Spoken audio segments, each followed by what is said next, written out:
तेरी बेवफाई ने हमारा ये हाल कर दिया, तेरी बेवफाई ने हमारा ये हाल कर दिया। हम नहीं रोते, लोग हमें देखकर रोते रोते बुरा हाल कर दिया। मोहब्बत के बड़ी खराब होला रोगवा, जे कइले बाऊ है बतावेला लोगवा। मोहब्बत के बड़ी खराब होला रोगवा,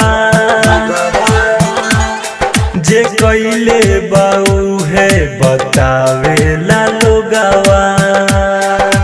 म्यूजिक बाय चंदन शाह। आंसू भी आते हैं और दर्द भी छुपाना पड़ता है, आंसू भी आते हैं और दर्द भी छुपाना पड़ता है।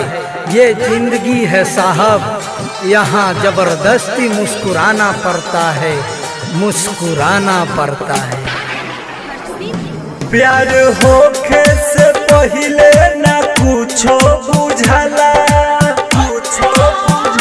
जब टूटेला दिलवा उमर भर दुखाला। याद उनकर आवेला रोइले भाई, जे भी तोहरा से मोरी के मुहवा उजाला। मुअल के तना दीवाना भोगला के भोगवा, जे भी कइले बाऊ हो बतावेला लोगवा।